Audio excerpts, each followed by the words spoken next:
200 people in a gilded room, and not one of them moves, scarred from above.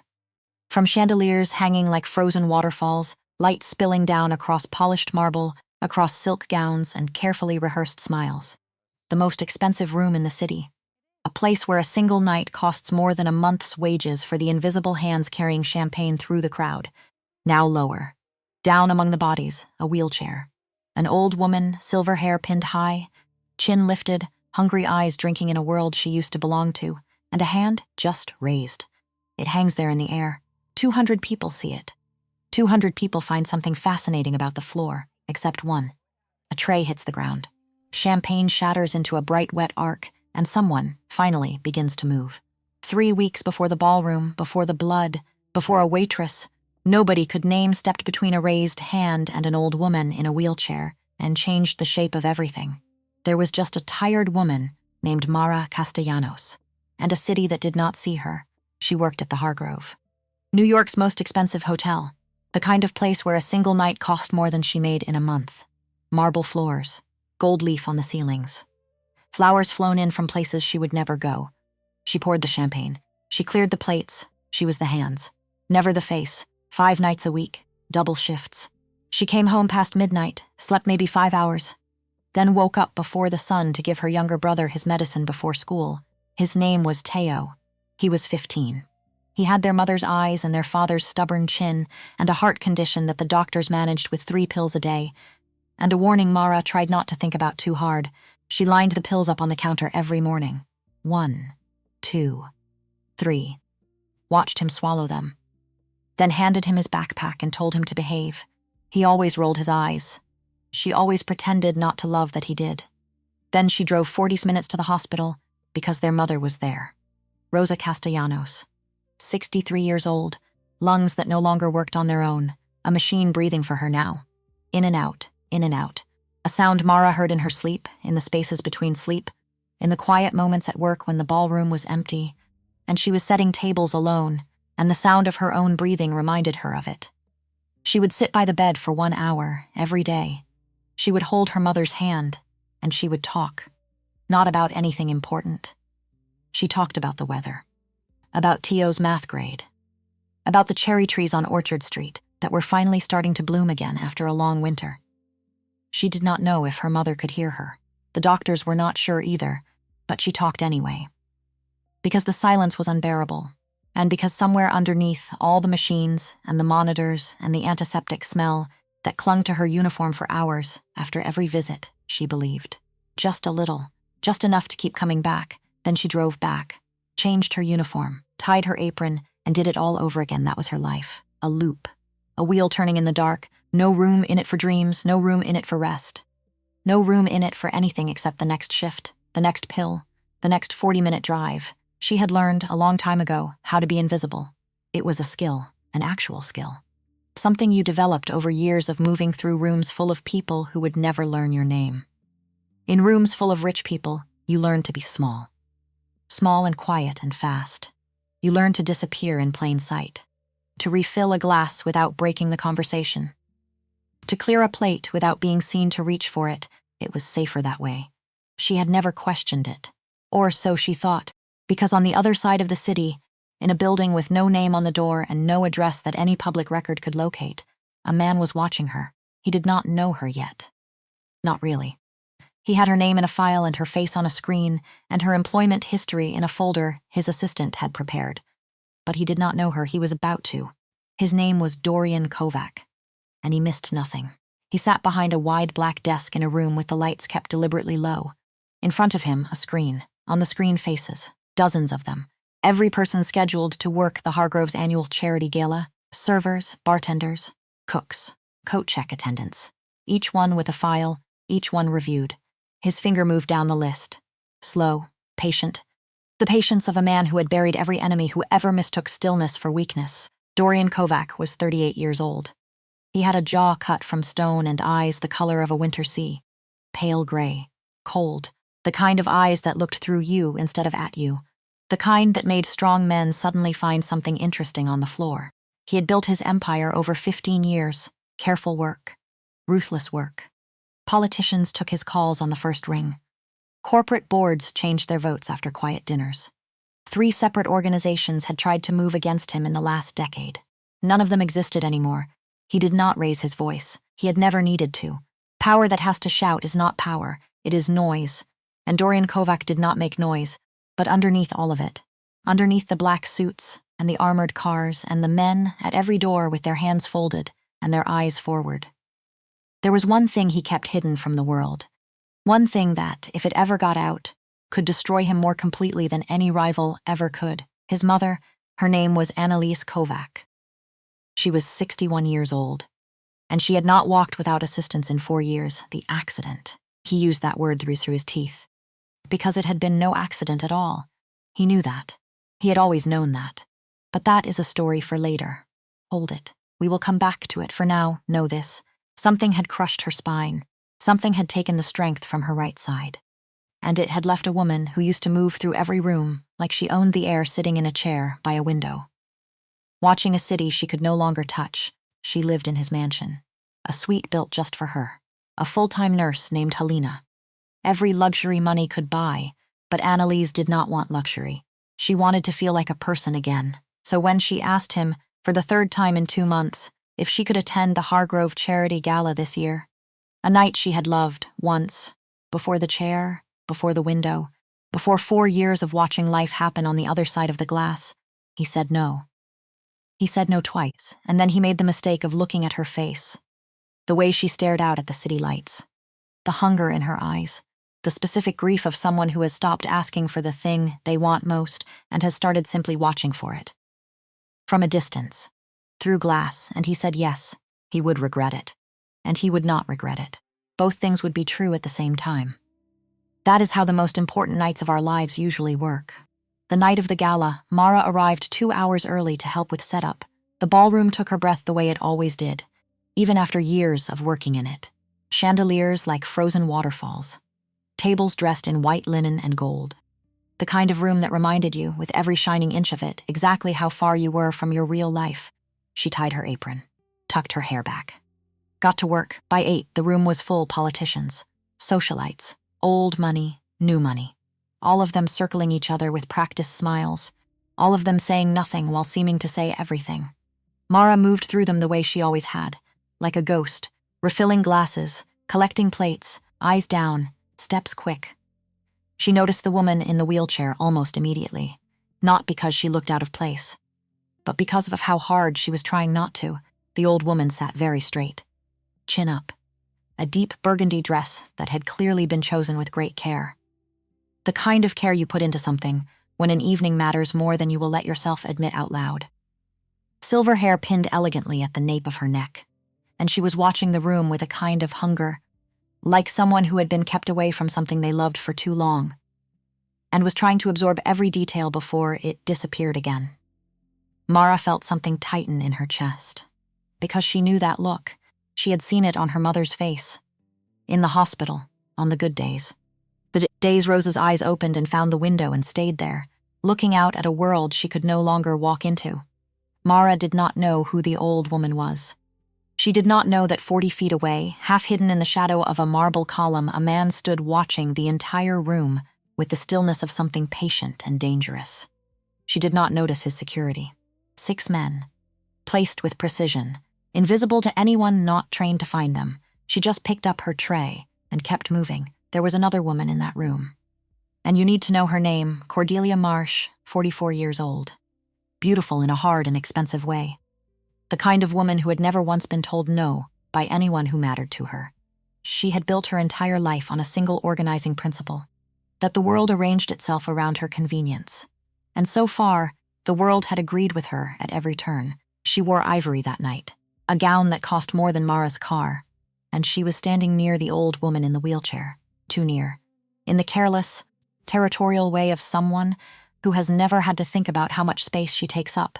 It happened fast. These things always do. Annalise had rolled her chair a little too close to the edge of the crowd, trying to get a better view of the orchestra warming up near the stage. A cluster of guests shifted suddenly. Laughter.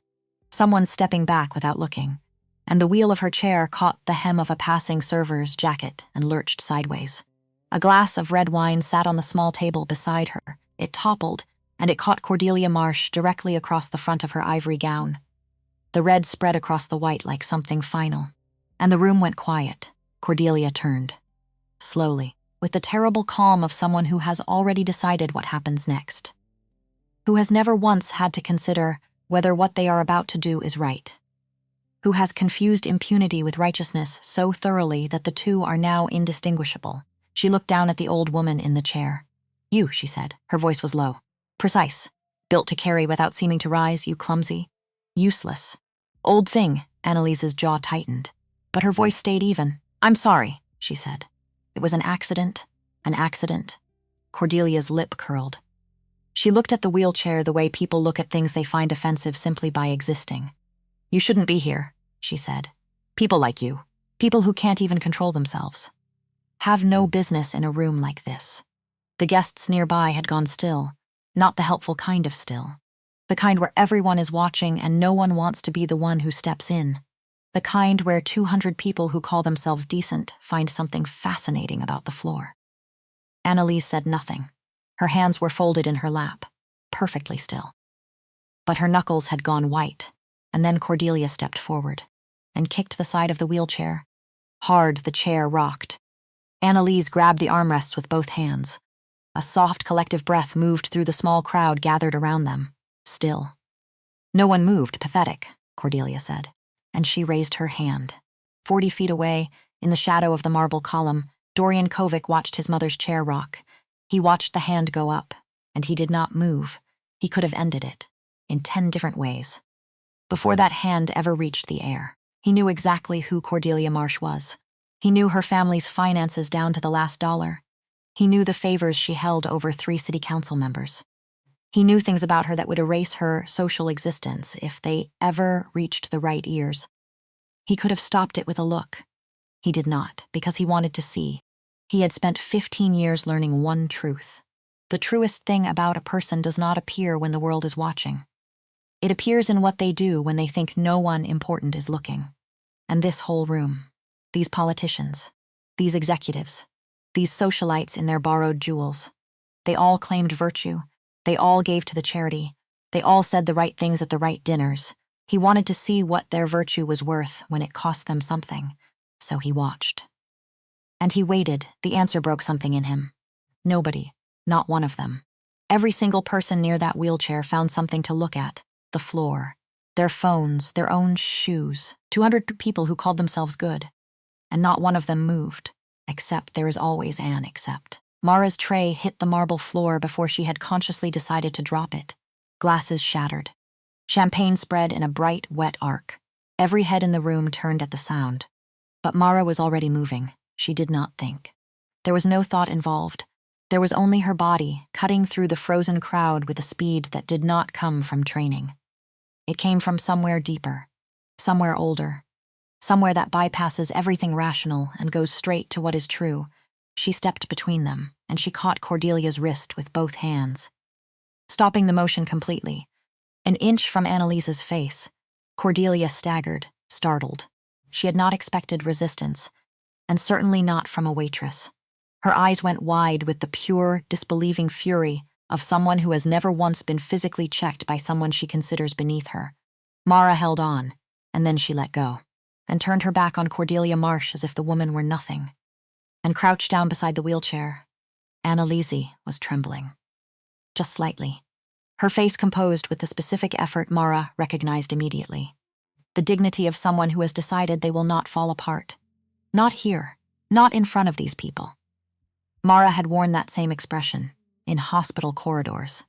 At 3 a.m. when the bills came in and she could not let Tio see her face. "Are you all right?" Mara asked quietly. Just for the two of them, Annalise looked at her. Really looked. The kind of look that takes a person's full measure in a single second and does not waste time with anything false. "I think so," she said. Her voice steadier than her hands. Mara straightened and turned to face Cordelia again. The whole ballroom was watching now. The orchestra had stopped. Even the servers along the walls had gone still. 200 people holding their breath. "You don't get to hurt someone," Mara said, "just because they can't fight back." Her voice did not shake. She had not planned the words. They were simply true, so she said them. Cordelia stared at her. Her face had gone through several colors in quick succession. "Do you have any idea who I am?" she said. "Do you have any idea what I can do to you? You're a waitress. You're nothing." Mara looked at her. "Maybe," she said, "but I'm still standing here." Silence. And then the atmosphere in the room changed. The room felt it before it saw it. A pressure shift. The way the air changes before a storm moves in over open water. Conversations that had cautiously resumed dried up again, one by one, as people registered the man walking slowly across the ballroom floor. Dorian moved without hurry. He did not need to hurry. The crowd parted for him the way water parts around something immovable. Not because he asked, because something in the way he moved made people step back without knowing why. The crowd did not open for him out of courtesy. It opened out of instinct. He stopped in front of Cordelia Marsh, and he said her name. Just her name. Nothing else, Cordelia. Quiet. Even. Without a single trace of warmth, two people standing near her physically stepped away. Cordelia had been rebuilding herself. After the waitress. Gathering her composure back together, the sight of Dorian Kovac dissolved all of it. Her color drained. Her prepared words disappeared, because she was smart enough to know what his presence meant. Even if she did not yet understand the full weight of what she had done. "I didn't," she started. "I wasn't." The old woman was. "My mother," Dorian said. Still quiet. Still even, "She is my mother," and the silence in that room became absolute. He pulled out his phone, made one call. 30 seconds. A voice too low for anyone else to hear. He hung up, made a second call. 20 seconds. A third. Then he slid the phone back into his pocket and looked at Cordelia Marsh with the expression of a man who has already finished something and is simply waiting for the rest of the world to catch up to what he has set in motion. She did not know it yet. But it was already done. By morning, her family's investment firm would be frozen pending a regulatory review triggered by an anonymous tip from a source no one would ever identify. By afternoon, her accounts would show irregularities. Her own financial advisors would spend 6 months failing to explain, and a set of photographs from a private party 3 years ago. Photographs Cordelia believed had been destroyed. Those would arrive in sealed envelopes, on the desks of 12 very specific people in New York's social hierarchy. None of it would happen loudly. None of it would require Dorian to raise a single hand. That was not the beginning of his response to what had happened. That was merely the opening line. But the response is not the story. The waitress is the story. Dorian crossed the room to his mother. He crouched beside her chair the way Mara had. He took both of Annalise's hands in his, and they spoke. Low, just the two of them.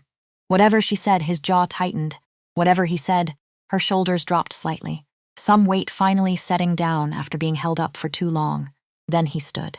And he turned to look for the waitress, and she was still there. That surprised him. She had not run. Had not slipped back into the service corridors the way another person would have. The smart way, the safe way. The way any reasonable person would choose when given the option. No, she was on her hands and knees on the marble, picking up the broken glass from the tray she had dropped, with a folded cloth and napkin, cleaning up the mess, because that was her job, and she did her job. He looked at her for a long moment. "Stand up," he said, not harshly, with the calm expectation of someone who is used to being obeyed and does not feel the need to perform authority. Mara looked up at him. She saw something in his face. Not the danger, though the danger was there. Quiet and certain beneath everything, like a current under still water, she saw the way he had looked at his mother, the grief in it, the protectiveness that had no word big enough to hold it. She recognized that. She stood. "What in it?" "Mara," she said. "Mara Castilianos." He nodded, as if confirming something he already knew. Because of course he did. Her face had been on his screen that same afternoon. "I want to offer you a position," he said. The room, which had pretended to return to its murmured conversations, leaned in without seeming to. "Full-time care for my mother. Private residence. Your family's medical expenses covered entirely." A pause. "A salary that will solve whatever it is you carry home with you every night." Another pause. "And protection. For as long as you need it." Mara looked at him. "Why?" she asked. The question seemed to catch him off guard, as if people only ever said yes to him, as if no one ever asked him why. He was quiet for a moment, because in a room full of people who looked away, he said, "You didn't," and Mara thought about Tio. The 3 pills lined up on the counter. the eye roll she loved so much she had to hide her face. She thought about Rosa, the ventilator, the antiseptic smell, the cherry trees on Orchard Street. She thought about the credit card she could no longer look at directly. The second job she had been about to take. The fear on Tio's face when he thought she wasn't watching. The specific fear of a 15-year-old who already understands far too much about how fragile everything is. Okay, she said. Yes, she did not fully understand what she was saying yes to. She thought she was saying yes to a job.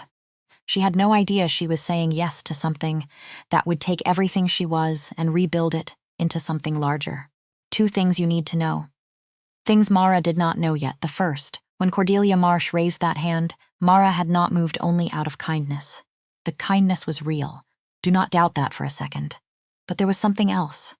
Something Mara herself did not look at directly until much later. When she had the distance and the quiet, to be honest with herself, she knew that face.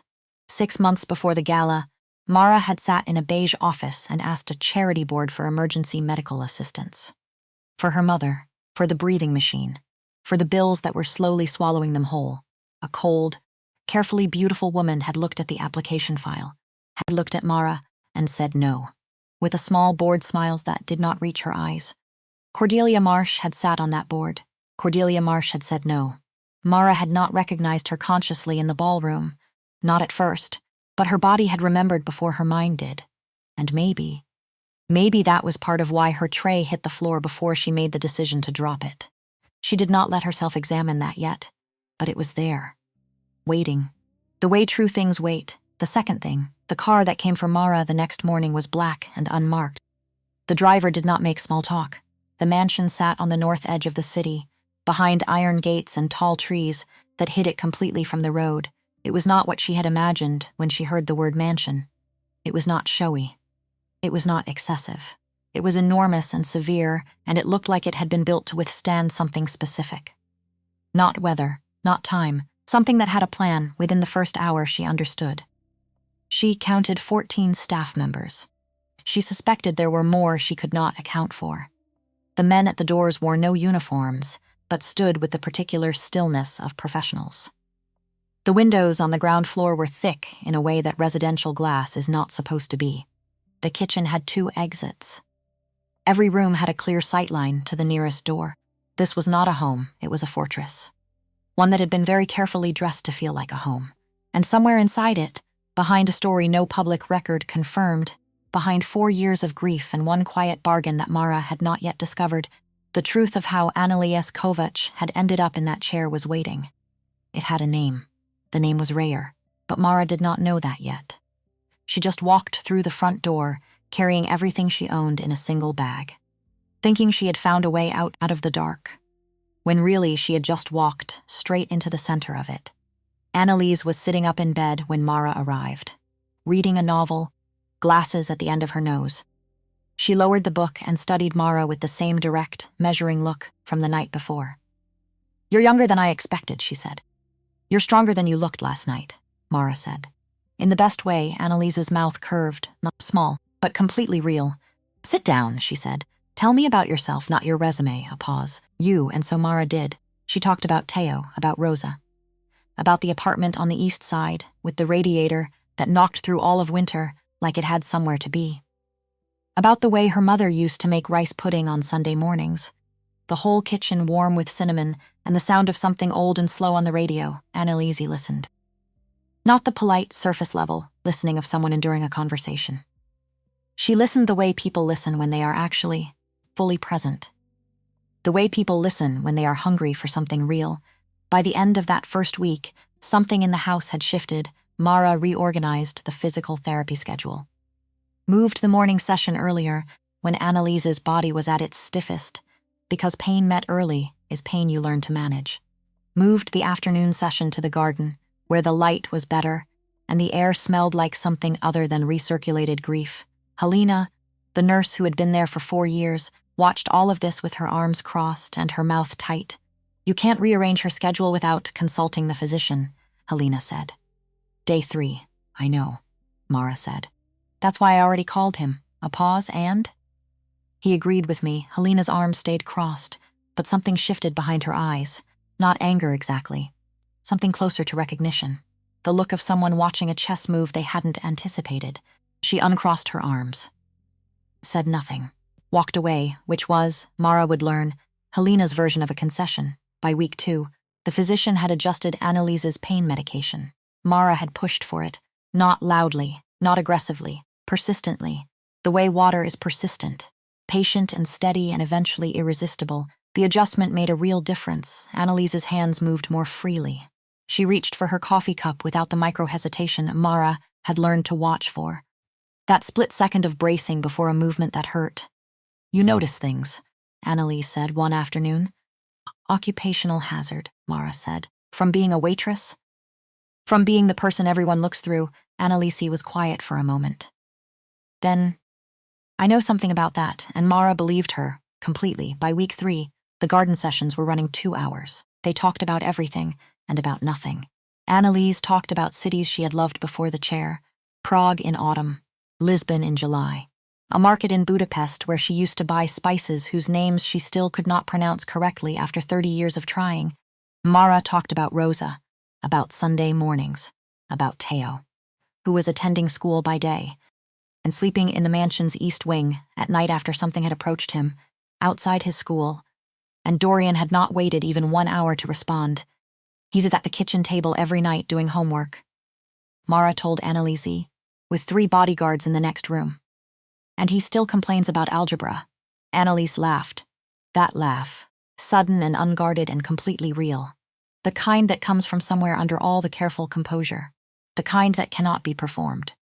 The kind Dorian had not heard in 4 years. He heard it from the hallway. He stopped walking. Just for a second. Just long enough for something in his chest to do something it had not done in a very long time. Then he kept going, but slower. Here is the thing about Dorian Kovac that his enemies never understood, and that his allies only partially understood, and that Mara was beginning to understand in a way that made her careful without quite knowing why. He was watching her. Not the way men watch women they want. Not exactly. It was more deliberate than that. He watched the way she moved through the house, what she noticed, what she chose to say, what she chose not to say. He watched the way she interacted with his mother, the adjustments she made, the things she pushed on, the things she let alone. He was running a calculation, always. That was simply how he was built, so he started appearing. At dinner, more often, in the hallways. Near the garden, sometimes in the late afternoon with a cup of coffee, and some document he was supposedly reviewing but never seemed to actually read. And Mara, to her absolute credit, did not perform for him. She did not soften her edges or smooth her words. She answered his questions directly. She asked her own. And once, when he stood too long in the doorway of his mother's sitting room in the middle of a phone call that rattled on in 3 languages, while Annalise was trying to rest, Mara simply appeared beside him and said, without raising her voice, "Take it somewhere else. She's tired." He stared at her, that specific stare, the one that made advisors flinch and executives clear their throats. Mara looked back, not defiantly, not performing bravery, just looking back. The way you look at someone when you are not afraid of them and do not need them to know that you are not afraid of them because it has simply never occurred to you to be. He walked down the hall to finish the call, and something in his chest did something it had not done in longer than he could remember. Something that felt dangerously close to warmth. He did not examine it. He was a busy man, but after that, he started having dinner at the house more often. Started staying later, started finding reasons, thin ones sometimes, to be in rooms where there was a chance, just a chance, that he might encounter her. He did not have a name for what was happening. He was a man who had names for everything: threats, assets, liabilities, outcomes. He could look at any situation and see 10 moves ahead. He had built an empire on that ability. But this he could not name, and that unsettled him in a way that nothing with a name ever quite managed to. Meanwhile, out beyond the iron gates, past the tall trees, across the city that did not slow down for anyone, something was moving. A car appeared on the road just beyond the main gate, first on a Tuesday. A dark sedan. Different plates from the previous day when one of the exterior guards had noticed it and noted it without yet attaching meaning to it. Wednesday. Different plates. Same model, same position. Far enough from the gate to seem like a coincidence. Close enough to have a perfect view of the entrance. Thursday. Same, Mara did not know about the car yet, but she found out about something else herself. A man near the garden wall. Not on the property, just outside it. Talking to one of the junior groundskeepers with the easy, casual friendliness of someone who has practiced, seeming like he belongs somewhere he does not belong. He asked one question. Who is the new woman? The one who takes the old lady walking every afternoon. The groundskeeper mentioned it to Helena. Helena mentioned it to Mara that evening with a face that said considerably more than the words did. Mara thanked her and went directly to find Dorian. She found him in his office, behind the wide black desk. 3 screens, a phone against his ear, papers covering every surface, the controlled chaos of a man running 12 things simultaneously and doing it well. He held up one finger, the universal signal for wait. Mara sat down across from him and waited. He finished the call, set the phone down, and gave her the full attention that he rationed very carefully and gave to very few things. The kind of attention that felt like being stepped into a beam of direct light. Someone asked about me, she said. Outside the garden wall. Yesterday afternoon, a very brief pause. Describe him, she described him. Everything she could remember. Height, build, the way he had stood. What he had been wearing. Something in Dorian's expression did not change, but his eyes did. Something behind them went very still. The stillness that in a less controlled man would have looked like alarm. He made 2 calls, 20 minutes total, low voice. Precise words. When he set the phone down the second time, 4 additional men were already being repositioned on the property. 2 at the south wall, 1 at the main gate, 1 she could not locate, which told her he was exactly where she was not supposed to be able to find him. Teo is safe? Dorian said. Not quite a question. He's in the kitchen arguing about the Franco-Prussian War with your mother, Mara said. Something crossed Dorian's face, gone almost before it arrived, but she caught it. A flicker of something that in another man, in a less armored man, would simply have been called a smile. Both of them are safe here, Dorian said. Mara nodded. That's not what I'm worried about, she said. He looked at her. The full beam. What are you worried about? Annalise, she said. A pause. And you, silence. The kind that has actual weight. You don't need to worry about me, he said, his voice completely even, which she had begun to understand was how he sounded when something actually mattered to him. I know, she said. I'm doing it anyway. He held her gaze for longer than was necessary. Longer than professional, and she held it back, without flinching, without dropping her eyes, just present. Then he looked away first, which was not something that happened to him often. She registered it without saying so. 3 more days passed, and Mara went back to Helena for the original medical records. Not because she needed them for the treatment plan this time, because she needed to look at one specific page again. To confirm something she had been turning over in her mind, Helena pulled the file. Then quietly said, You've already read them. Not a question. Mara looked at her. The folder was moved, Helena said. I know exactly where I left it. A long pause. How long have you known? Mara asked. About what's in there. Helena looked at the window, hands folded. The posture of someone who has been holding something for a long time, and is deciding right now in this moment whether to finally set it down. Since the beginning, she said. Before you came, and the arrangement, Mara said carefully. The man who drove the car, Helena said nothing, which was an answer. Does she know? Mara asked. Annalise. Does she know about it? No, Helena said. She believes what the report said. She needs to know, Mara said. I know, Helena said. But it has to come from him. Mara thought about that. About Dorian in the garden doorway, with his unread papers and his cooling coffee. About the careful orbit he kept around a woman who had no idea what he had traded. What he had decided, 4 years ago, was worth more than her right to know. She thought about what it would do to Annalise when it came out, and she thought about what it would do to Dorian, which was, she reminded herself firmly, not her problem. She was an employee. She was a practical woman. She had Teo and Rosa, and a full-time job keeping a 61-year-old woman's physical therapy moving forward. She was not responsible for the moral interior of a man who frightened senators. Right. She almost convinced herself. The night she found the rest of it, she was not looking. She had gone to the estate office for a pen. That was all. A pen because the one in her room had run dry, and she needed to sign a revised therapy schedule for the physician's records. A pen. The filing cabinet was open. Not all the way. Just enough. and the folder on top was older than the medical files. Different color. A name she did not recognize on the tab, but a date she recognized immediately. The date of the accident. She should not have opened it. She opened it. What she found inside was not a crime in the legal sense. Not something that came with arrest warrants and courtrooms. It was something worse. A moral accounting. The kind that does not come with procedures or due process. The kind that comes in the quiet. When you are alone with what you now know, Dorian had known the name of the man who drove the car. The one Ryer had hired. The one who had put Annalise in this chair and then disappeared into an arrangement that should not have been possible. Too clean. Too fast. Too perfectly sealed for anything but deliberate power behind it.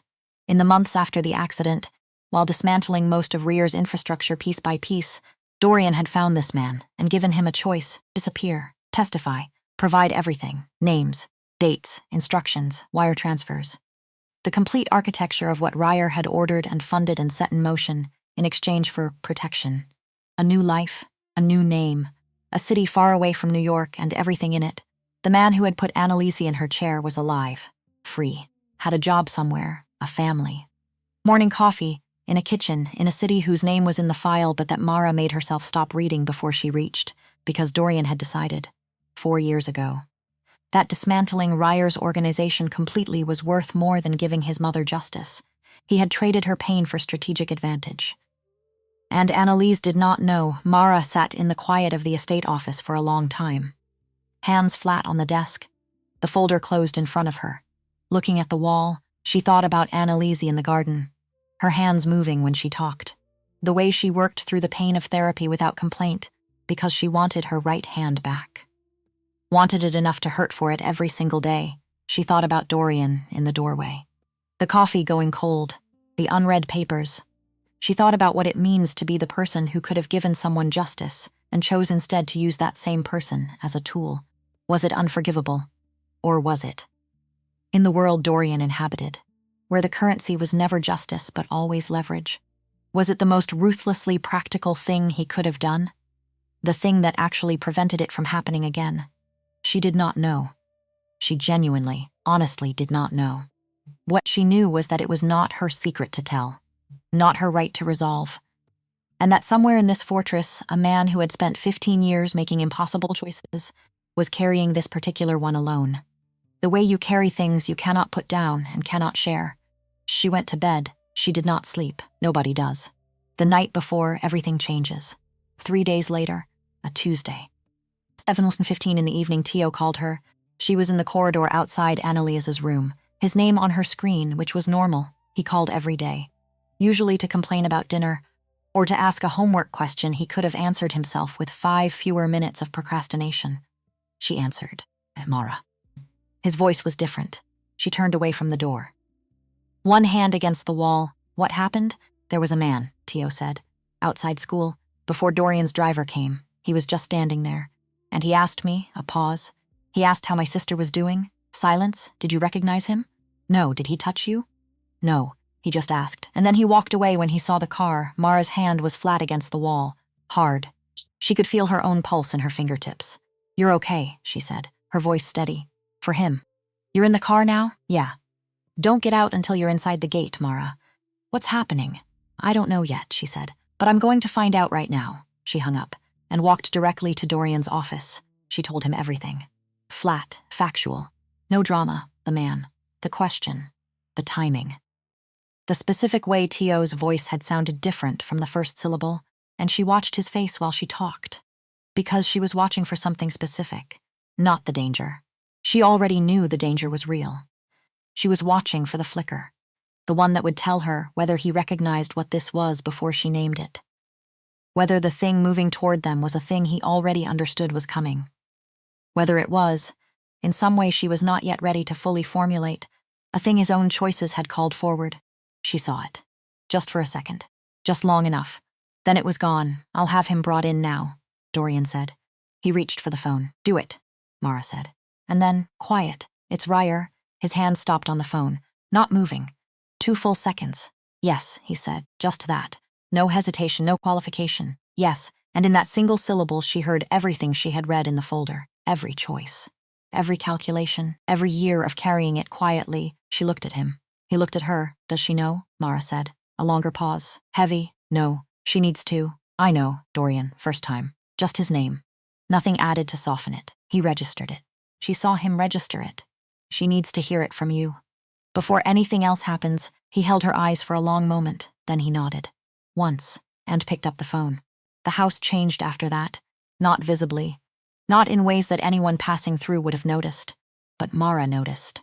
The weight of the air. The way the men at the exterior posts stood differently. The slight recalibration of every professional in the building. Subtle. Like the pressure drop before a weather system, 3 calls brought Tio home safely within the hour. 4 additional men arrived on the property by nightfall. And something else moved that Mara did not know the details of. Something Dorian set in motion in the hours after she left his office. Something she felt rather than saw. She paid attention to the house instead. Walking the layout in her mind. The service corridor behind Annalise's suite. The narrow passage connecting it to the secondary staircase. The staircase that descended not to the main hall but to the back kitchen. And from the back kitchen to the cellar. The cellar with walls that were, she had noticed weeks ago, considerably thicker than any normal residential structure required. She walked the route in her head. Twice. 3 times. Until she could do it without thinking. She did not tell Dorian she was doing this. She just did it. And then Helena disappeared. Not all at once. Not overnight. She was at the morning therapy session. She checked in at lunch, but by 3 in the afternoon she was simply gone. Her room still occupied, her things still in place. But Helena herself had left through the garden gate at 2:47, on foot, with a small bag, looking neither left nor right. Mara stood in Helena's room, looking at the neatly made bed, the small, orderly collection of personal things on the dresser, the complete absence of the woman who had been caring for Annalise for 4 years. And then she saw it. On the nightstand. Under the lamp. Folded once. A piece of paper. She unfolded it. 1 line. Block letters. A name she knew. From weeks of paying careful attention to the guard rotations. A man she had spoken dozens of times. In hallways. In the garden. At the gate. A man with a quiet manner and a steady presence and a reputation. She had been told more than once for complete loyalty. Bohdan. She held the paper. Looking at it, Helena had known. Long enough to leave this and walk out the gate, rather than be present for what was coming. Which meant it was coming. Soon. Tonight, maybe. Or the next day. But soon, she folded the paper and put it in her pocket, and went to find Dorian. He was not in his office. He was in the hallway outside his mother's room. Standing in the half-open doorway. Looking in at Annalise, who was sitting in her reading chair with her lamp on and her glasses at the end of her nose. Completely unaware that her son was in the doorway. Completely unaware of any of it, Mara stopped beside him. For a moment, they both just watched. Annalise turning a page, the small, completely ordinary motion of a woman reading a book in a warm room. As if the world were not what it was. I need to show you something, Mara said. She held out the paper. He read it. His jaw tightened. Just barely. When did she leave? 2:47. He looked at the name on the paper, then looked up at his mother through the doorway. And the look on his face in that moment. That was the moment. Not the ballroom. Not the garden. Not the coffee cup and the unread papers. This moment. Right here, the look on his face when he understood that the danger was already inside the gate. And that the person he needed most to protect was sitting in a warm room, turning pages and had no idea. The grief in it. The fury underneath the grief. The absolute terrifying stillness of a man who loves something so completely that the threat of losing it does not make him loud. It makes him quiet, perfectly, dangerously quiet. Mara looked at his face and understood something she had been understanding slowly for weeks. In pieces. Something she had been trying very hard not to name. She had stopped being an employee a while ago. She just had not said it out loud yet. She took the paper back from him. Put it in her pocket. I know the layout, she said. The service corridor behind her room. I know every exit, every route. I know where to take her if we need to move fast. He looked at her. I've been paying attention, she said. For weeks. A pause. Long enough to feel like something being acknowledged? Why, he said, and underneath the question was the real question. The one that had nothing to do with floor plans or corridors. Why are you still here? Why did you stay? Why did you make yourself part of something that was never in the job description? She thought about the answer, about which true thing to say. Because there were several. And then there was the truest one, which she was not quite ready to say directly. So she said the one next to it, because she calls me Mija sometimes, Mara said. By accident. And I stopped pretending I didn't hear it. Something crossed his face. Gone almost instantly. Go be with her tonight, Mara said. Tell her. Before anything else happens, he nodded.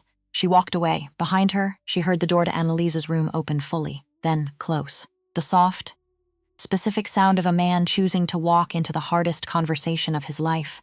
Mara walked to the window at the end of the corridor, looked out at the dark property. The gate, the trees, the lights at the perimeter. The car was not on the road tonight, which was worse than if it had been. If they had stopped watching from outside, it meant they were done watching. Which meant they were ready. She put her hand in her pocket. Felt the folded paper. Bodan. She walked the route in her head one more time. Left through the sitting room. Right at the connecting door.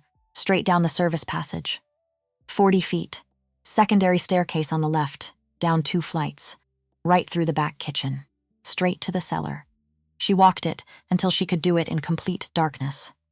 Which was a good thing to be able to do, because very soon the lights were going to go out. It came on a Thursday. 7:14 in the evening, the sun had just dropped behind the tree line, and the property was caught in that particular gray, uncertain light between day and night. When everything is still visible, but nothing looks quite like what it is. When the property lights have not yet fully compensated and the world is soft and undecided. Mara was in Annalise's sitting room. They were not doing anything important. That was the thing she would remember afterward. They were just there. Annalise in her chair with a cup of tea going cold on the side table. Mara on the small sofa across from her. Tio somewhere down the hall, probably in the kitchen making some argument to Stepan the cook about something historical and unresolvable. The lamp was warm. The room smelled like the lavender pillow spray Annalise liked. Ordinary. The specific piece of an evening that has decided to be quiet. And then the first explosion took out the east gate. Not a bang, a concussion. A pressure wave that hit the windows like a physical thing. The lamp swung. The tea in Annalise's cup rippled. Mara was on her feet before the echo finished. Her body knew what her mind was still processing. Stay calm, she said. Her voice was steady in a way she had not predicted. But there it was, steady and clear and already in motion. We're going to move now. Annalise looked at her. The old woman's face had gone white, not with panic, with the specific clarity that arrives when something you have been quietly dreading finally announces itself. A terrible, clarifying relief. The waiting is over. Now we find out. Her hands found the armrests. Tell me where, Annalise said. Good. She was not going to argue, not going to freeze, not going to be someone Mara had to manage emotionally while also navigating a burning fortress by memory, through the sitting room. Connecting door, service corridor. I know the way. She was already behind the wheelchair. Hands on the handles. I know you do, Annalise said. And in those 4 words, in the complete and uncomplicated trust of them, Mara felt something that had absolutely no business appearing in the middle of a crisis. Something that felt entirely like love. She pushed. The sounds of the house had changed completely. Men shouting. Boots on marble. Fast and purposeful. Somewhere further back in the house, controlled precise bursts of sound that could only ever be one thing. Gunfire, not the movie kind. The real kind. Sharp and functional and terrifying in its ordinariness. She moved the chair through the sitting room. The connecting door handle was muscle memory by now. She had opened it so many times for so many innocuous reasons that her hand went to it before she had consciously told it to. The service corridor was dim. The overhead lights strobed once and dropped to emergency backup. Red-orange, barely enough. Enough. She pushed hard, navigating by memory, left at the wall bracket, right where the floor changed material. Secondary staircase 40 feet ahead. She counted her steps. 1 foot in front of the other, Annalise said nothing. Her hands gripped the armrests, white-knuckled. Chin still up. The dignity of a woman who has decided she will not come apart. Not here. Not in front of this woman who has never once looked at her with pity. 30 feet, 20. And then the door at the end of the corridor opened, and Bodan stepped through. Mara stopped. She knew this man. Had spoken to him dozens of times. In hallways, at the gate, in the garden, he had a steadiness to him. The particular steadiness of someone who has chosen reliability as the thing they offer the world and has been offering it for long enough that it has become genuine 6 years with Dorian. Complete loyalty.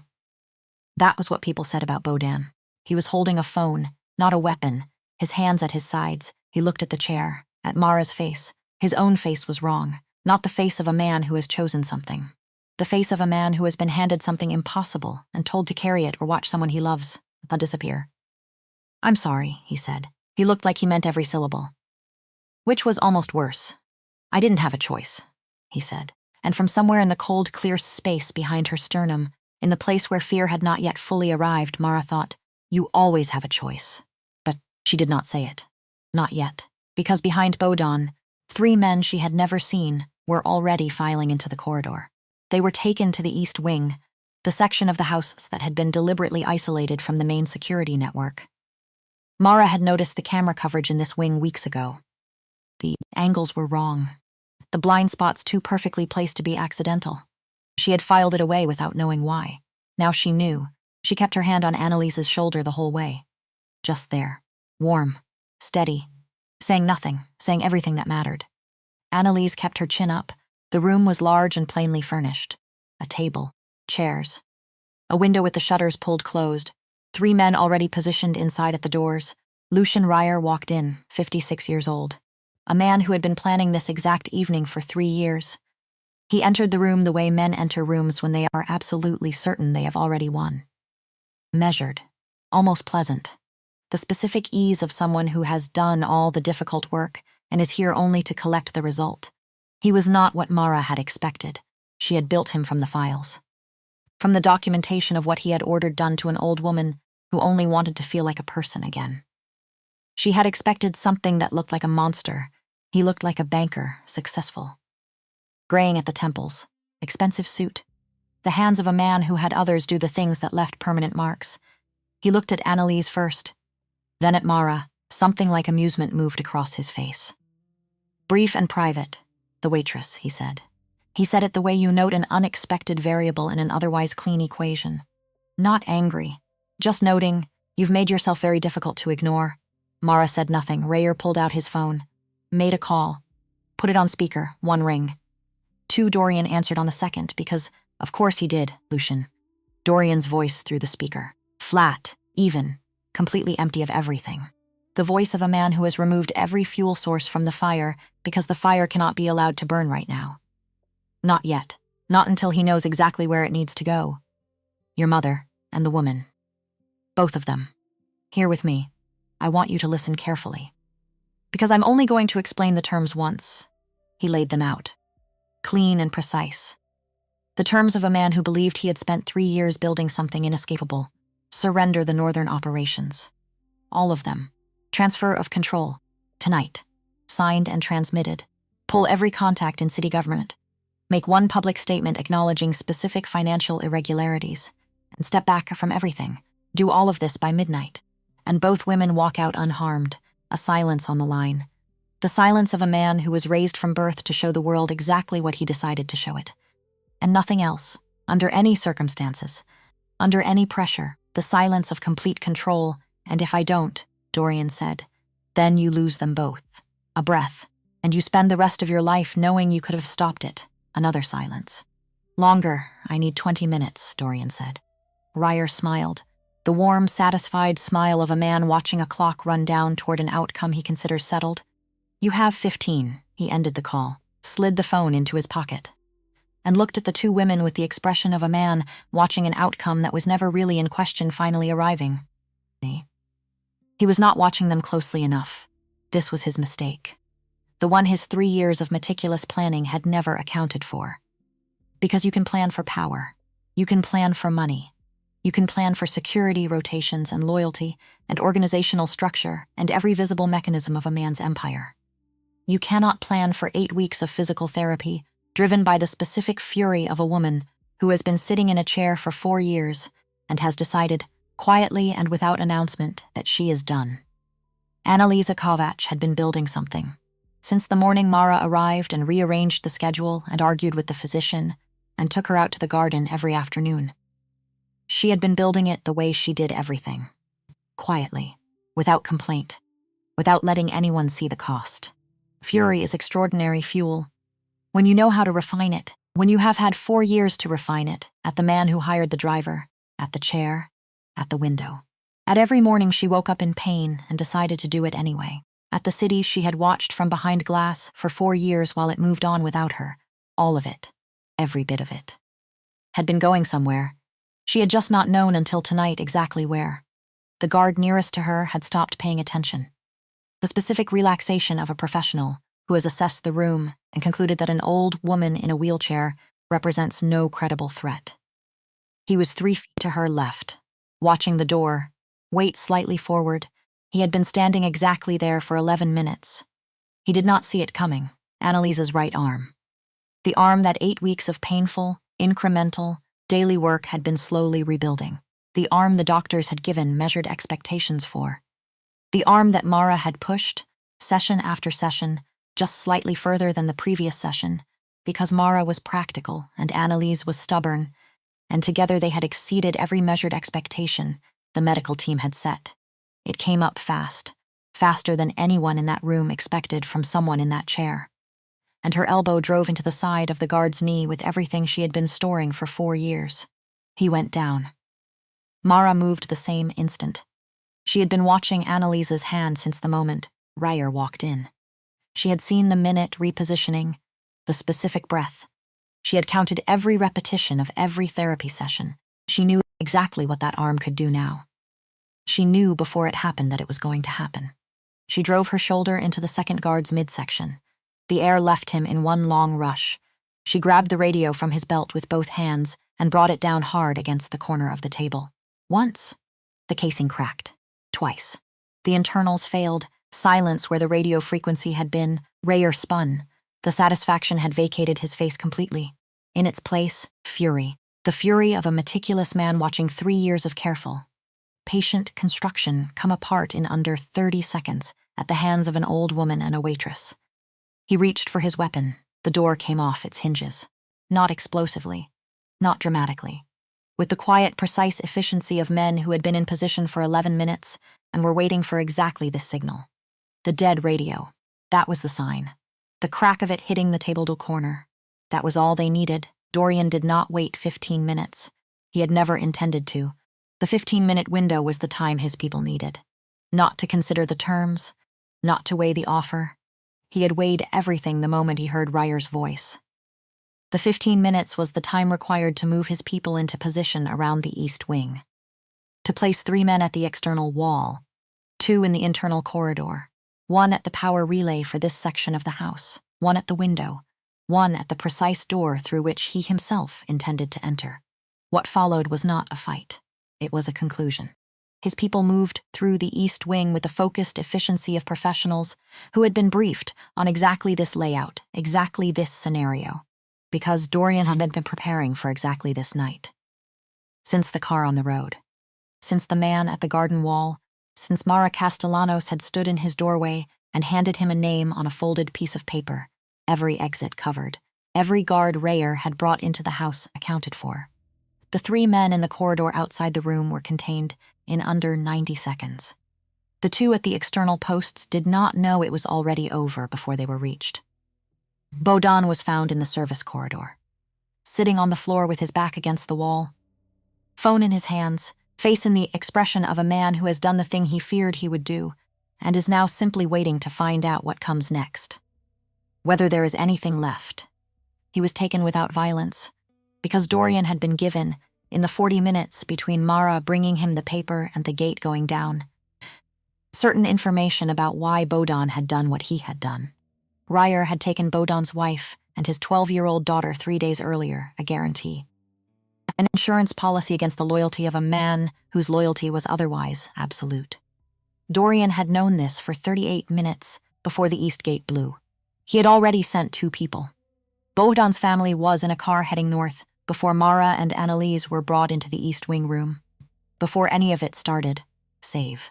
Because some debts, the ones you owe yourself, the ones that have to do with who you actually are underneath everything you have built around yourself and called identity. Those debts cannot be deferred. They have to be paid in the moment they come due. or you are no longer the person you thought you were. Dorian crossed the East Wing hallway in 12 steps, moving at the controlled pace of a man who is holding himself in complete check, who will remain in complete check until the moment he walks through a specific door and sees specific people alive. He pushed the door open. Mamara was standing beside Annalise's chair, her hand on the older woman's shoulder. The 2 guards were on the floor. The radio was in pieces on the table corner. 3 of Dorian's men had the room, and Annalise was looking at her son, with an expression that was more than one thing at once. Relief, love, and underneath those, patient and certain, the weight of what she had decided needed to be said. Had needed to be said since last night when he had come to her room and sat in the chair beside her bed and told her. Not everything, but enough. The accident. The man. The arrangement. The choice he had made 4 years ago to use that man as a strategic instrument instead of giving his mother what she was owed. He had told her all of it, sitting with his hands on his knees like a boy waiting to hear whether something that is not entirely forgivable might be forgiven anyway, and she had listened. The way she listened to everything. Completely. Without interrupting, and then had been quiet for a long time, looking at the city through the window, and then she had said, "You thought you were protecting me. I thought I was making us safer," he said. Which was more honest. Did it work? For a while, and now?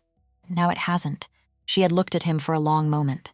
Her son, 38 years old, who had built something enormous and in doing so had quietly lost the part of himself he could not assign a value to. "You have to do better," she said. Not, "I forgive you." Not, "It's all right." Not, "You were trying your best. You have to do better," which was, in the particular language of that particular love, exactly the same as forgiveness. And also more than forgiveness. More useful. More true. He had nodded. He had stayed until she slept. And then he had spent 3 hours in his office making 17 calls and positioning every resource he had. So now, walking through this door, seeing her in her chair with her chin still up and Mara's hand still on her shoulder, he stopped. 1 second. He allowed himself 1 second. Then he crossed to his mother, crouched beside the chair, took her hands in both of his, looked at her face the way he had not let himself look at it in 4 years, without the armor, without the calculation, just looking at the person who made him human. "I'm fine," she said, before he could ask. "I know," he said, his voice, the only time she had ever heard it be unsteady. "She moved first," Annalise said. A nod toward Mara. "I just followed her example." Something moved across Dorian's face that in another context, on another night, might simply have been called a smile. In this room, on this night, it was something larger than that, something that had no quick name. He stood and turned to Mara. She had not moved toward the exit, had not taken the available opportunity. She was standing beside the chair, hands at her sides, watching him with that look of hers that never seemed to calculate anything, that seemed only to see. "You knew the layout," he said. "I paid attention. You prepared. I had a bad feeling." "I told you. You did?" A silence between them. Different from all the earlier silences. This one had something settled in it. The feeling of something that has been approaching for a long time finally arriving where it was always going. "She moved first," Mara said. "I just got her to the room where she could." Dorian looked at his mother. Annalise looked back at him, her chin up, her right hand in her lap, the hand that had driven an elbow into a guard's knee and put a man twice her weight on the floor. She lifted that hand, turned it slowly in the low light, examining it the way you examine something you have rebuilt from nothing and are still not quite used to trusting. "More therapy," she said. "More therapy," Mara said. And the 3 of them stood there in the wreckage of Lucien Ryer's 3 years of meticulous planning. In the particular quiet that settles after something that could have gone the other way, and did not. A quiet that is not peaceful, but is profoundly, completely settled, now. Ryer himself, in the final seconds, he had tried to use Mara as a shield, grabbed her arm, pressed backward toward the shuttered window. The last calculation of a man who has run out of every other option and is reaching for whatever is within arm's reach. Mara dropped her weight, suddenly, completely. The way you turns off a switch. He lost his balance. Dorian crossed the room in 3 steps. What happened in the next 4 seconds does not require description. Some things belong only to the men in the room, and to the silence afterward. What you need to know is this. By midnight, Lucien Ryer's organization ceased to exist in any form that mattered. Not the operations, Not the financial network, not the contacts or the infrastructure, or the 3 years of patience he had spent like a currency he believed was infinite. It was not infinite. The limit was Dorian Kovac, and 17 phone calls, and every favor owed, and every debt outstanding. And the machinery of a man who had been building toward this specific moment for 4 years, without knowing quite when it would arrive. Everything Rael had built came apart in 4 hours, which is perhaps the truest thing about men who plan for years and move on pride. They spend so long constructing what they believe is inescapable that they forget to account for the one variable they cannot control. The thing they were never watching because it never occurred to them to watch it. They were never watching the waitress. Bohdan was brought to the main hall at midnight. His family was already there. His wife, his daughter, 12 years old, who grabbed his sleeve the moment she saw him and did not let go. The way children hold things they have been afraid of losing and have not yet stopped being afraid. Dorian stood in the doorway. He looked at Bohdan for a long time. Bohdan looked back. Not with defiance, not with excuses, with the honest face of a man who did a wrong thing for reasons that were right and knows that the difference does not change the fact. Who is prepared for whatever comes next and is not going to ask for anything that has not been earned. Your family is safe, Dorian said. I know. You sent people before the gate went, Dorian said, before the operation. They were already in a car. Bohdan stared at him, processing, rearranging everything he had believed was true about the last 72 hours. Every hour he had spent carrying what he believed was an impossible weight with no alternative. All of it rearranging. You knew, Bohdan said. I knew about your family. Before you opened the corridor door. Then why? Dorian was quiet for a moment. Because I needed Ryer's people to believe they had access, he said. I needed 15 minutes of them believing they had won. And I needed to know what the inside of their operation looked like from a position they trusted. A pause. You were never going to lose them. I needed you to believe you might, and I am asking you to understand that that was not something I found easy. Bohdan said nothing for a long time. His daughter still had his sleeve. His wife's hand was on his arm. The grip of people who have been afraid of losing something and have not yet fully registered that they have not lost it. What happens now? Bohdan said, that depends on you, Dorian said. A longer pause, you can stay, under different terms. With oversight that is fair and that you will understand is fair. Or you can go, with your family, somewhere outside the city. I will make it possible, and I will make it comfortable, and there will be no conditions attached. You're not going to. He did not finish. No, Dorian said. I'm not. Bohdan looked at him. Why? And Dorian said something that surprised every person in the room, including perhaps himself, because you have a daughter who held your sleeve for 3 days, afraid she was going to lose you, he said. And I know what it costs a child to be afraid for their parent. And I am not going to add to that. Not tonight. Not ever if I can help it. He looked at Bohdan's daughter, 12 years old. Dark eyes, sleeve still in her fist. Take them to the east wing, he said to the man behind him. The large suite. Let them sleep, and he turned and walked away. Mara was in the corridor. She had heard most of it. She did not say anything. She just looked at him. The look that did not require translation. The kind that passes between people who have arrived at the same understanding of someone simultaneously. He looked back. The file, he said, not a question. Yes, she said. How long? A while. He nodded, looking at the floor. The posture of a man who has been carrying a specific thing for a very long time and has finally set it down in front of someone who can actually see what it is. She forgave you, Mara said. She told me to do better. Same thing, Mara said. When she says it, something shifted in his face. What would you have done, he said quietly, 4 years ago? If you had been the one making that choice, she thought about it, honestly. Not the easy answer, the real one. I don't know, she said. I hope I would have chosen differently. But I haven't spent 15 years in a world where choices look the way yours look. So I don't know if my hope is worth much. He looked at her. That's not what most people say. Most people haven't read your file, she said. And there it was. In a corridor at midnight in the aftermath of a disaster, the thing that had been building for 2 months in gardens and hallways and doorways and quiet rooms and cups of coffee that kept going cold, he almost smiled. Not quite, but almost. And almost was enough. The East Wing was repaired over the following 2 weeks, quietly, efficiently, without drama and without pretense that it had not happened. it had happened. The broken door was replaced. The window got a new lock. The marks were addressed. But the house did not go back to what it had been. Because some things, when they break and are repaired, are stronger at the break than they were before. Like bone, like trust. Like the quiet understanding between people who have survived something together and come out the other side. Different. Not worse. Different, the kind of different that is actually better, though it takes time to recognize it as such. Annalise slept for 14 hours the night of the attack. When she woke, she asked for Mara and for coffee. In that order, Mara brought both. They sat together in the repaired sitting room. Morning light through the window. The lamp was back. New base. Same shade. Someone had tried carefully to match it. For a long time they did not talk, which was its own kind of talking. The comfortable silence of two people who have stopped needing to fill space. You moved fast, Annalise said eventually. You moved first, Mara said. The old woman's mouth curved.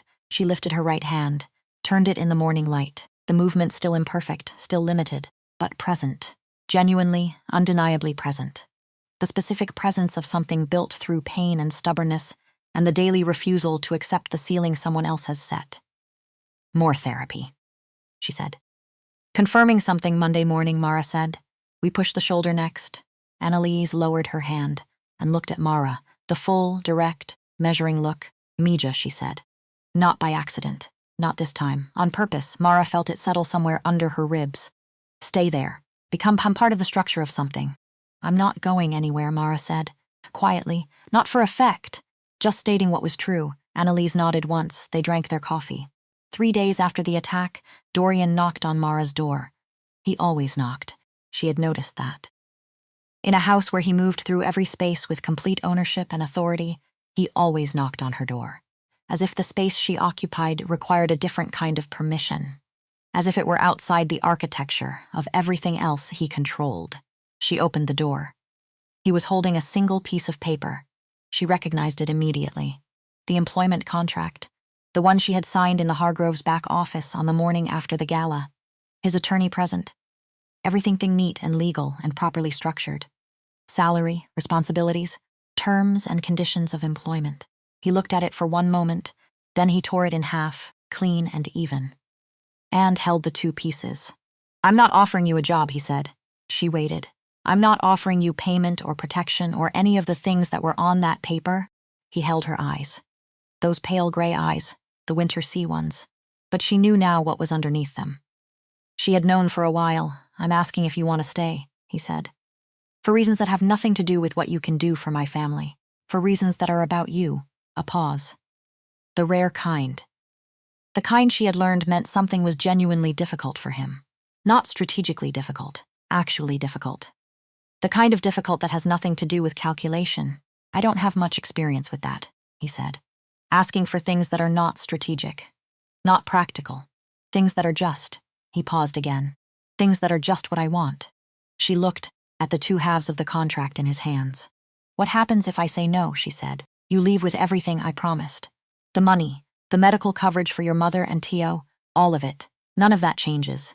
He held her eyes. And I don't ask again, and if I say yes, then you stay, he said. As yourself. Not an employee.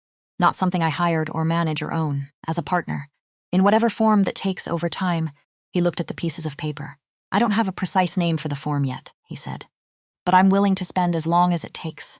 Finding out what it is. Mara thought about who she had been 3 months ago. The double shifts, the debt, the invisible life. Moving through rooms full of people who did not see her. She had learned to be small, quick, gone. To disappear in plain sight because it was safer. She thought about the garden. Annalise's hands moving when she talked, the way they used to.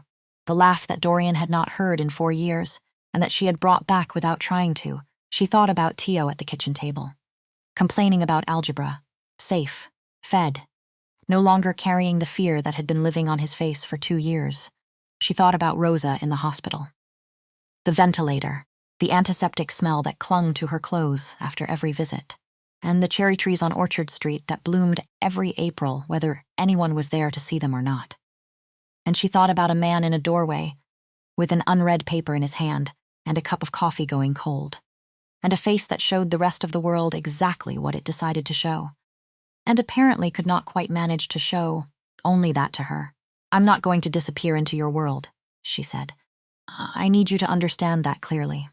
I'm going to keep being exactly who I am." "I know," he said. "You say that, I mean it, Dorian, just his name. No softening." He registered it the way he always did. "The reason you're standing in that doorway is because I didn't disappear in a room full of people who all chose to. If I disappear now, you hired the wrong person." Something moved across his face. The thing that was not quite a smile but was becoming less rare. "You're right," he said. "I usually am. I'm learning that." She took the two halves of the contract from his hands, and she said yes. The Hargroves' annual charity gala was held every November, third Thursday, without exception. The guest list shifted year to year. Money changed hands and identity. New names displaced old ones. But the structure of the evening never changed. Chandeliers, white linen, champagne, the orchestra warming up by the stage, the particular, practiced performance of wealth and power and social grace. 1 year after the night that changed everything, Annalise Kovac walked into the ballroom, on her own 2 feet, slowly, with a cane, and Dorian on her left side and Mara on her right, but walking upright, moving through the room under her own power with the deliberate, careful, absolutely triumphant pace of a woman who spent 8 months rebuilding every single step, who chose pain over the alternative every single morning. She was wearing the same burgundy dress. That was deliberate. Chosen on purpose. The same dress she had worn sitting in the chair a year ago. Same silver hair pinned at her nape. Same chin up. But this time she was not in the chair. This time she was standing. The room noticed, not because Annalise was famous in this world, but because the man beside her was Dorian Kovac. And anyone who had been in this room a year ago remembered what had happened in it. And the woman at his other side was not who any of them had expected to see in that position. Mara wore deep green, because she liked it. Her own choice, her hair down, moving through the room without the apron, without the tray, without the practiced invisibility she had spent years perfecting. She was not invisible, she did not try to be. The people who came to greet them were careful in the particular way of people who understand exactly what is standing in front of them, who have been reminded in the intervening year that small cruelties accumulate interest, that rooms have memory, that a man with Dorian's patience and Dorian's memory does not forget and does not forgive in the conventional sense of the word, but chooses sometimes to simply be done with something and let the doneness be enough. There was no Cordelia Marsh in the room. She had relocated. A smaller city, a quieter orbit, which was perhaps more grace than she had shown. At some point in the evening, after dinner and speeches and the orchestra's second set, Dorian and Mara stood together near the east wall, the same spot where Annalise's wheelchair had been parked a year ago, where the wine had spilled and the hand had gone up and a waitress had dropped her tray and stepped forward in a room full of people who had all decided it was safer not to. Dorian was watching the room. Mara was watching Annalise.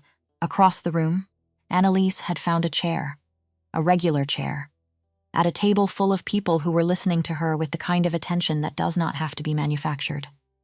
Her hands were moving when she talked, the way they used to, the way they had not moved in 4 years. She looked like herself, the self that existed before the chair and the window and the city she had watched from behind glass, the self that had loved Prague in autumn and the market in Budapest and every room she had ever walked into, the self that had been taken from her by a man who had spent 3 years planning to use her as a weapon against her son and had failed. She looked like a woman who had come back from somewhere. Dorian's hand found Mara's. Not for the room. He did not make gestures for rooms. He made them for the person beside him. Quietly, without announcement. His thumb moved across her knuckles once. Slow. The way it did when he had something he had not yet finished finding words for. "I've been thinking," he said. "Tell me." He was quiet for a moment. The real kind. The kind he was only quiet for when something actually mattered. "A year ago," he said, "I was standing in a room full of powerful people. Every one of them would have done anything I asked. Every one of them was afraid of me or needed something from me or both." A pause. "And the one person in the room who had no reason to do anything for me, who had nothing to gain and everything to lose, was the only one who moved." She looked at him. "You didn't just do something kind that night," he said. "You did the only honest thing in a room full of performance." "And I had forgotten." Another pause. Longer. I had forgotten that was possible, that people still did that. Without calculating what it was worth first, he looked at Annalise. Then back. You saved her, he said. And you saved what was left of me, which I did not know needed saving. But it did, it needed it badly. The room moved around them. The music played. New York pressed its lights against the tall windows the way it does every November. Brilliant and indifferent and entirely, completely itself, Mara turned her hand in his until their fingers were properly laced. The way you hold something when you mean it. When it is not strategy or performance or anything except exactly what it is. The thing about people who are invisible, she said, is that they see everything. He looked at her, and Dorian Kovac smiled. Not because power had won. Power was not the thing that smiled, not the empire. Not the 15 years of careful, ruthless work. Not the ability to make 3 phone calls and end something that had been building for years. Not any of the things he had built his life around. The thing that smiled was something else. Something that had been very quiet for a very long time. Something that had been waiting, underneath all of it, for a woman to drop a tray in a ballroom and step forward when every other person in the room had chosen differently. He smiled because he had chosen something larger than power. And in that choice, for the first time in longer than he could honestly remember, he had become someone worth choosing back. In the spring that followed, Mara opened a small office in the east side of the city. 2 staff members. A phone that rang more than anyone anticipated from the very first week. The Castilianos Foundation. Its purpose was specific. Emergency financial and medical support for families in the situation Mara had been in. The people drowning slowly and invisibly in debt and care burdens and double shifts. Too busy surviving to ask for help even when help might have been there.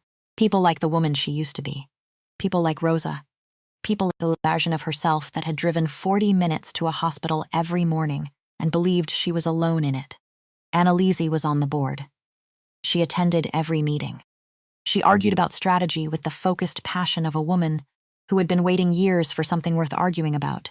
Tio, 16 now, came to every board meeting and took careful notes. He had started asking about law school with the seriousness of someone who has already decided what they are going to do about the world and is simply working out the logistics. Dorian funded it. Without being asked, without putting his name on it.